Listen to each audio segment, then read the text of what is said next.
1998년 3월 2일 오스트리아의 비엔나에 살고 있던 나타샤라는 소녀가 있었습니다. 이 소녀는 전날 엄마와 크게 다투고 아침 인사도 하지 않고 집을 나섭니다. 이유는 부모님이 이혼 후에 아빠와 함께 시간을 보내느라 집에 늦게 들어왔다는 것 때문이었죠. 엄마는 나타샤가 귀가하자마자 다시는 아빠와 만나지 못하게 하겠다며 소리를 쳤습니다. 그렇게 10살 나타샤는 평소와 달리 처음으로 혼자 등굣길에 오릅니다. 그리고 그녀를 따르던 한 대의 차량에서 한 남성이 내립니다. 이때까지도 나타샤는 아무것도 모르고 있었어요. 그냥 앞만 보고 걷고 있었죠. 그리고 순식간에 이 남성은 나타샤를 안아올려 차 안에 밀어넣습니다. 단 몇 초 만에 벌어진 일이었어요. 그렇게 나타샤는 흔적도 없이 자취를 감췄고요. 늦은 밤이 될 때까지 집에 돌아오지 못합니다. 딸이 돌아오지 않자 나타샤의 엄마는 걱정하기 시작해요. 경찰에게 전화를 걸어서 실종 신고를 접수했죠. 곧바로 나타샤의 행방을 찾기 위한 수사가 시작됩니다. 다행히도 그녀가 납치되는 장면을 봤던 목격자가 있었어요. 나타샤와 같은 동네에 살고 있었던 12살 아이였는데 이 아이가 사건 당일에 정체 모를 남자가 그녀를 붙들고 흰색 승합차에 실어서 도주했다라고 진술을 합니다. 납치 사건이라는 것이 확실해지자 나타샤의 가족과 경찰은 그녀의 몸값을 요구하는 전화가 올 것이라고 예상하고 그 전화를 기다립니다. 그런데 아무리 기다려도 전화는 오지 않았어요. 사태가 심각해지자 오스트리아 수사 당국은 최대 인력을 동원해 나타샤를 찾기 시작합니다. 500여 명의 경찰과 헬리콥터, 특수 잠수부대 등이 출동해서 인근을 샅샅이 뒤졌죠.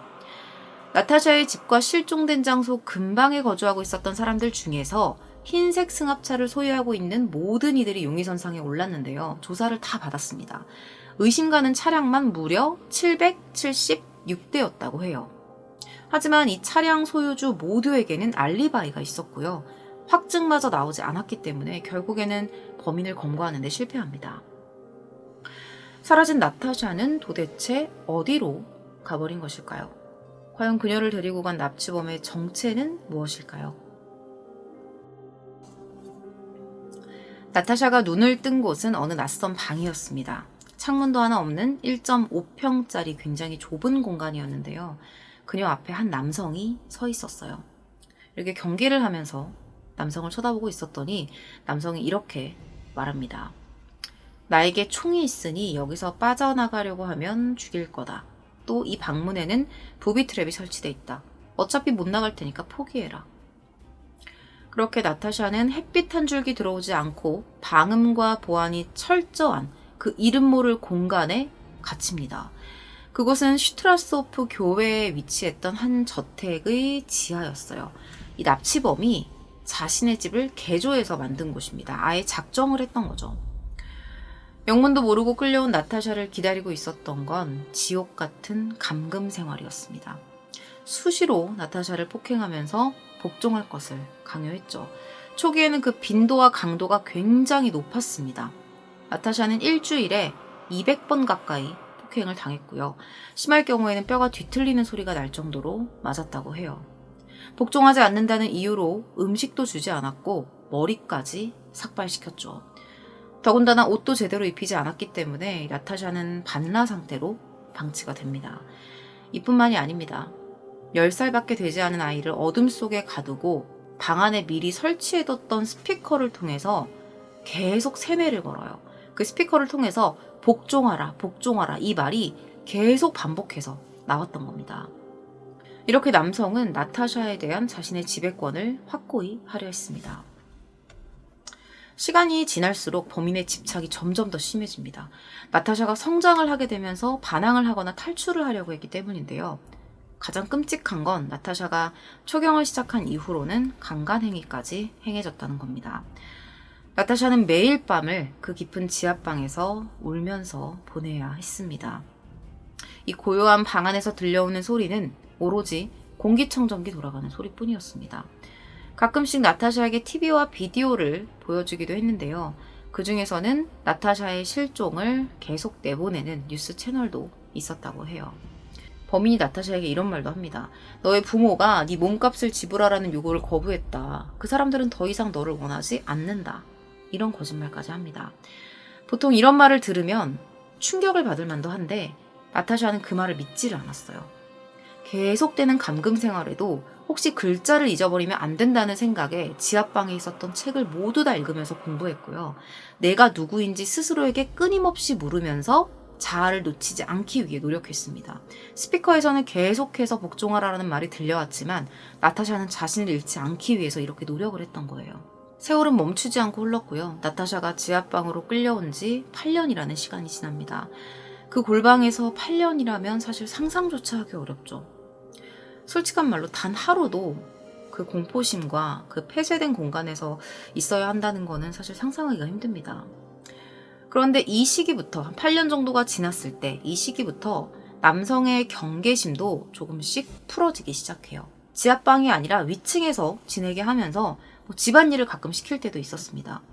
물론 평범하게 일만 하도록 두진 않았고요. 집안일을 할 때는 무조건 나체 상태여야 했다고 합니다. 남성의 성도착증 혹은 가학행위로 인한 것이었는지 아니면 단순히 이렇게 옷을 벗겨놔야지 도망가지 못할 것이라고 생각을 해서 그랬던 건지는 아직까진 밝혀지지 않고 있습니다. 이쯤에서 여러분이 궁금해하실지도 모르는 점을 한번 짚고 넘어가도록 할게요. 나타샤는 과연 수년 동안 한 번도 그 지하방에서 도망치지 못했을까요? 아니에요.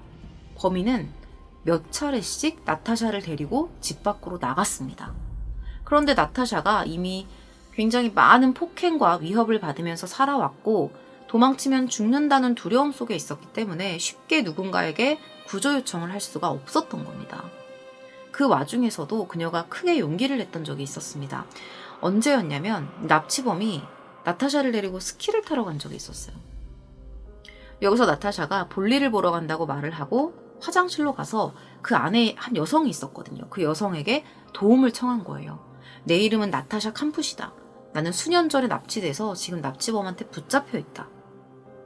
이렇게 말을 해요. 근데 그녀는 나타샤의 말을 단 한마디도 알아듣지 못했고요. 그냥 웃기만 했죠. 그렇게 희망을 잃은 나타샤가 다시 납치범에게로 돌아갔던 겁니다.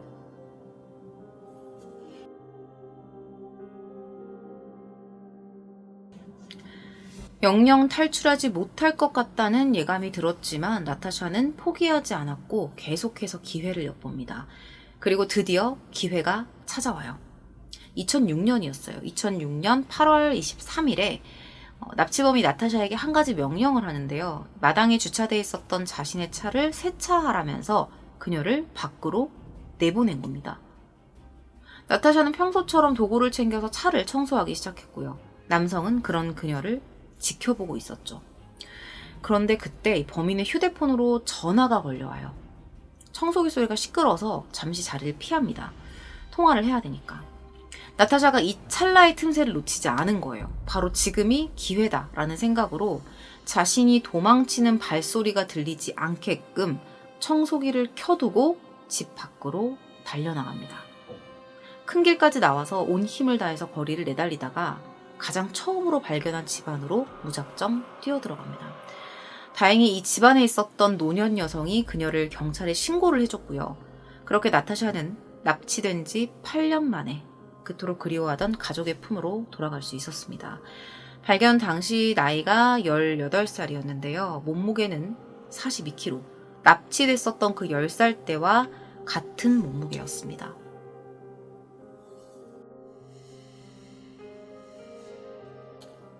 나타샤의 18년 인생에서 무려 반에 가까운 세월을 송두리째 앗아간 납치범. 그의 이름은 볼프강 프리클로프였습니다.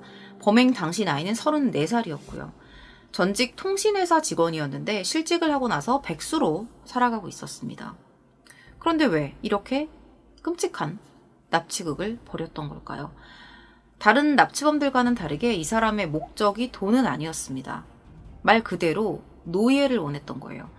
문제는 이 노예가 단순한 의미를 넘어서 자신이 꿈꿨던 여성상에 부합하는 인물이어야 했다는 겁니다. 그래서 10살 아이를 납치했던 거예요. 실제로 그는 나타샤를 집에 가둬놓기만 했던 게 아니라 남에게 자랑이라도 하듯이 그녀를 데리고 다녔습니다. 스키장도 데리고 갔었죠. 프리클로필이 나타샤를 가뒀던 그 지하방은 정말 감금을 목적으로 치밀하게 설계됐어요. 그러니까 어느 정도였냐면 그 방에 들어가고 나오는 데만 1시간이 걸렸다고 합니다. 나타샤는 그 방에 있으면 자신이 마치 달게 된 것 같은 기분을 느꼈다고 말했죠. 나타샤가 탈출을 하고 나서 이 진범의 반응이 어땠을까요? 굉장히 놀랐겠죠? 통화를 하고 오니 나타샤가 없었을 거 아니에요. 그는 그 길로 자신의 가장 친한 친구의 집으로 향합니다. 그리고 그 친구에게 나는 유괴범이자 강간범이다 라면서 자신의 죄를 고백합니다. 그 한마디를 내뱉고 프리클로필은 다시 차를 몰고 어디론가 향해요. 도착한 곳은 기찻길이었는데요. 달려오는 기차에 스스로 몸을 던져서 최후를 맞이합니다. 경찰에게 잡히는 걸 두려워했던 건지 아니면 8년 동안 함께 지냈던 나타샤를 잃었다는 상실감 때문인지는 알 수가 없었죠. 제가 과거에 다뤘던 사건 중에서도 이와 비슷한 사건이 있었죠. 당시에도 납치된 피해자가 도망친 이후에 범인이 극단적인 선택을 시도했던 내용이 있었습니다. 그런데 좀 더 놀라운 건 나타샤가 이 범인에 대한 소식을 듣고 나서 오열했다는 겁니다. 이것 때문에 일각에서는 그녀가 스톡홀름 증후군에 걸린 것이 아니냐라는 주장이 제기되기도 했는데요. 나타샤 본인이 그것은 아니라고 강력히 부인했습니다. 실제로 나타샤는 감금돼 있던 시간 동안 탈출하기 위해서 최선을 다했고 가족들의 품으로 돌아오게 되어서 행복하다는 입장을 보였죠. 자신이 눈물을 보였던 이유는 스톡홀름 증후군 때문이 아니라 내가 살아왔었던 그 세계가 무너졌다는 느낌을 받았기 때문이라고 설명했습니다. 정신적으로 굉장히 불안전하던 때잖아, 10살이면. 그런데 인격 형성에 가장 큰 영향을 받았던 그 시기를 그렇게 비정상적인 환경에서 보냈다는 것을 감안했을 때 그녀의 행동은 이상할 게 없어 보입니다. 이 나타샤의 말에 따르면요. 프리클로필은 히틀러를 신봉하는 사람이었다고 합니다. 어느 날은 되게 불같이 화를 내다가 자신의 기분에 따라서 웃으면서 미안하다고 사과를 하기도 했대요. 수사 결과 프리클로필은 아버지를 일찍 여의고 엄한 어머니 밑에 자라면서 강박 증세에 시달렸다고 합니다. 거기다가 이성을 대하는 것에는 굉장히 어려움을 느껴서 이성교제는 한 번도 해보지 못했던 거죠. 좀 열등감이 있었던 것 같아요. 나타샤가 돌아온 후에 다시 수사가 재개되면서 놀라운 사실이 하나 밝혀지는데요. 앞서 8년 전에 나타샤가 납치되었을 때 이 경찰이 인근 거주지에 있는 승합차들, 흰색 승합차들을 다 조사했었다고 말씀을 드렸었는데 프리클로필 역시 흰색 승합차를 당연히 소유를 하고 있었기 때문에 용의선상에 올랐었다는 거예요. 조사를 받았었다는 거죠. 그런데 경찰이 그에게 과거의 전과도 없고 범행 추정 시각에 알리바이가 있다는 이유로 그의 집을 수색하지 않았던 겁니다. 엄청난 실수였어요. 더군다나 그 알리바이는 뭐였냐면 공사를 한다고 나 혼자 집에 있었다. 이런 알리바이였습니다. 이 사실이 밝혀지면서 수사를 담당했던 경찰들에게 큰 비난이 쏟아졌고요. 이 사건은 전 세계 언론을 통해 대서특필됩니다. 나타샤의 인터뷰가 생중계로 송출이 되면서 해당 방송은 역사상 최고의 시청률을 기록했죠. 세계 언론은 이 사건을 세계의 유괴 사건으로 칭했고 오스트리아 내무부 장관은 나타샤 캄푸시 감금 사건을 오스트리아 역사상 가장 추악하고 파렴치한 사건으로 정의했다고 합니다. 3096일이라는 긴 시간 동안 감금된 채로 살다가 온전히 자신의 힘으로 살아 돌아왔던 나타샤는 의사와 심리학자를 통해 집중 치료를 받습니다. 또한 그녀는 자신의 회고록을 책으로 써냈고요. 3096일이라는 제목을 붙입니다. 나타샤의 이야기는 훗날 책과 같은 이름의 영화로 제작되기도 합니다. 포기하고 싶었던 순간에도 끝까지 스스로의 손을 놓지 않았던 나타샤는 자신이 겪었던 일들을 담담하게 저술하며 다시는 이 같은 일이 일어나지 않기를 바란다는 말로 모든 사건을 마무리 지었죠. 비록 긴 시간이 걸렸지만 새로운 세상에 적응하는 모습을 보여준 그녀는 이후 자신이 8년 동안 갇혀 살던 집을 구입합니다. 혹시나 이곳을 다른 사람이 매입을 해서 관광지로 삼는 일이 없게끔 말이죠. 현재 그녀는 오스트리아 빈에서 조용히 일상을 보내고 있다고 합니다. 오늘 준비한 사건 파일 리뷰 콘텐츠는 여기까지입니다. 시청해주셔서 감사합니다.